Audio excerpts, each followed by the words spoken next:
Olá, que bom ter você em mais um estudo da Palavra de Deus. Você que está aí num pequeno grupo, numa classe bíblica, nesse encontro de amigos, talvez em uma igreja, que bom receber você para o nosso segundo encontro dessa série de estudos. Você sabia que toda a humanidade está agora envolvida no grande conflito entre Cristo e Satanás quanto ao caráter de Deus, sua lei e sua soberania sobre o universo? Esse conflito se originou no céu, quando um ser criado, dotado de liberdade de escolha por exaltação própria, tornou-se Satanás, o adversário de Deus, e conduziu à rebelião uma parte dos anjos. Utilizando os reis de Tiro e da Babilônia como descrições figurativas de Lúcifer, as Escrituras Sagradas provêem vislumbres de como a guerra cósmica iniciou. Isaías capítulo 14, versos 12 a 14, fala do desejo de forma inexplicável e ilógica que surgiu no coração desse anjo de luz. Como caísses do céu, ó estrela da manhã, filho da alva, diz o profeta. Como foste lançado por terra, tu que debilitavas as nações? Tu dizias no teu coração, eu subirei aos céus, acima das estrelas de Deus exaltarei o meu trono, e no monte da congregação me assentarei, nas extremidades do norte. Subirei acima das mais altas nuvens e serei semelhante ao Altíssimo. Já o profeta Ezequiel, no capítulo 28, versos 14 a 17, fala da posição exaltada desse ser e de sua rebelião contra Deus. Ele diz, tu eras querubim da guarda ungido, e te estabeleci, permanecias no monte santo de Deus, no brilho das pedras andavas. Perfeito eras nos teus caminhos, desde o dia em que foste criado, até que se achou iniquidade em ti.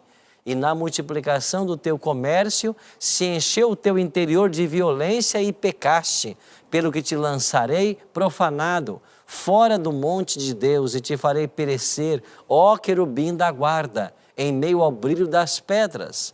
Elevou-se o teu coração por causa da tua formosura, corrompeste a tua sabedoria por causa do teu resplendor. Lancei-te por terra, diante dos reis te pus para que te contemplem. Embora desejasse a posição de Deus, Lúcifer não almejava o seu caráter. Ansiava possuir a autoridade de Deus, mas não seu amor.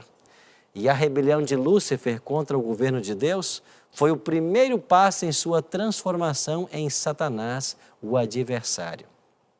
As dissimuladas ações de Lúcifer cegaram muitos dos anjos ao amor de Deus. E o descontentamento e deslealdade resultantes em relação ao governo divino cresceram até que uma terça parte dos anjos de Deus se uniu a Satanás em sua rebelião. No livro do Apocalipse, no capítulo 12, verso 4, declara que o dragão, com a sua cauda, arrastou a terça parte das estrelas dos céus. Tendo sido expulso do céu, onde causou guerra, Satanás espalhou sua rebelião aqui, em nosso mundo, disfarçado de serpente e utilizando os mesmos argumentos que havia causado a sua própria ruína, ele conseguiu minar a confiança de Adão e Eva nas palavras do seu Criador. Satanás fez surgir em Eva o descontentamento com a posição por ela ocupada.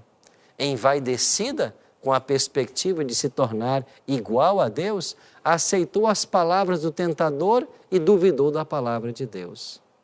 Foi Lúcifer, outrora um anjo de luz, quem introduziu o espírito de rebelião nesse mundo, ao induzir Eva e depois Adão ao pecado.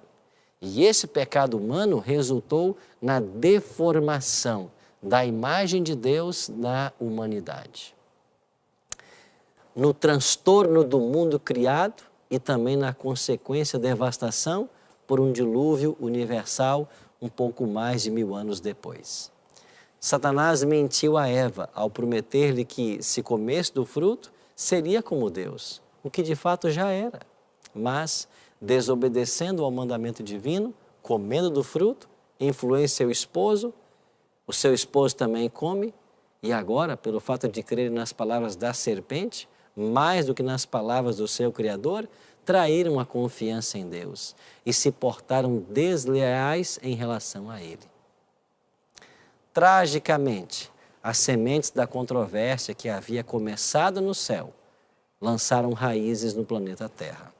E ao seduzir nossos primeiros pais ao pecado, Satanás engenhosamente roubou-lhes o domínio que possuíam sobre a terra.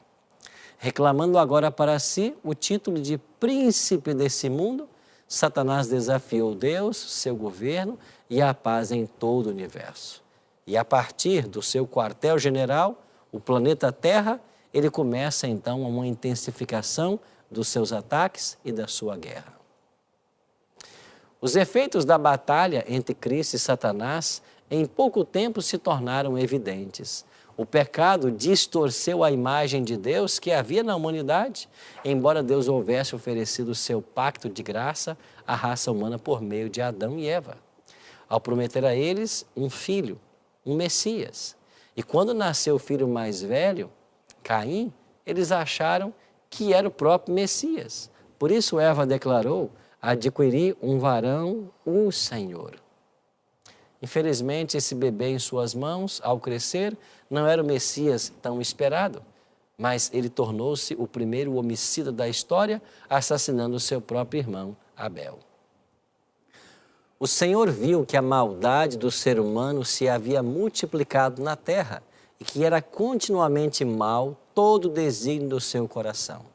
Então, Deus utilizou um grande dilúvio para purificar o mundo e seus impenitentes habitantes e concedeu à raça humana um novo começo.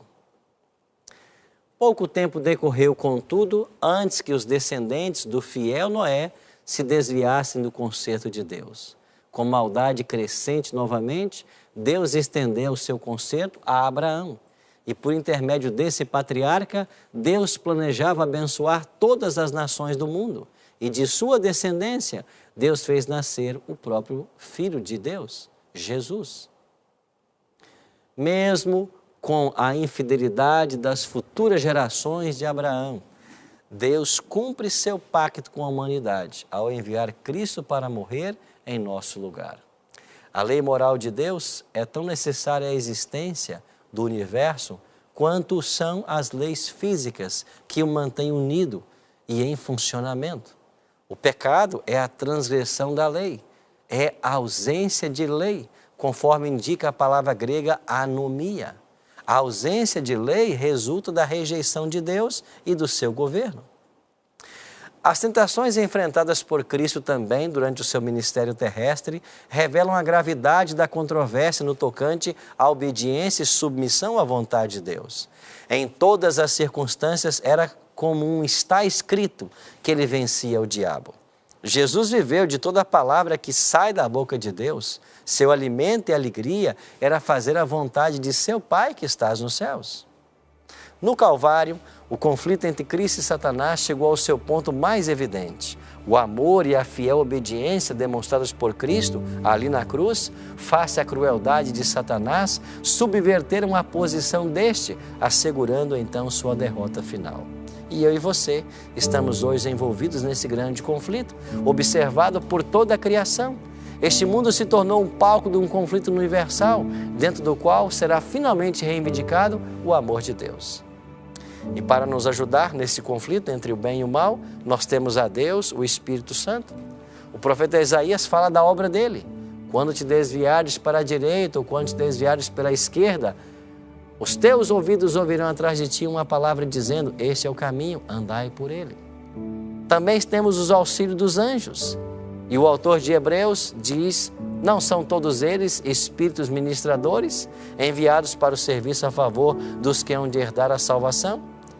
Os anjos leais têm uma função de nos guiar, nos proteger e amparar no caminho da salvação. Hoje, a grande controvérsia que se desencadeia em torno da autoridade de Cristo envolve não apenas a sua lei, como também sua palavra, as Escrituras. Desenvolvem-se abordagens de interpretações da Bíblia que deixam pouco ou nenhum espaço para a divina revelação. As Escrituras hoje são tratadas como se não houvesse diferença entre elas e qualquer outra escrita antigo, sendo analisadas mediante métodos críticos. Crescente número de cristãos, incluindo teólogos, não mais veem nas Escrituras a palavra de Deus, a sua infalível revelação. Consequentemente, chegam ao ponto de questionar a visão bíblica da pessoa de Jesus Cristo, sua natureza, seu nascimento virginal, seus milagres, sua ressurreição têm sido vastamente debatidos em círculos teológicos. Cristo é o foco das Escrituras. Deus nos convida a compreender a verdade tal como é em Jesus, porque Ele é a verdade, Ele é o caminho, Ele é a vida.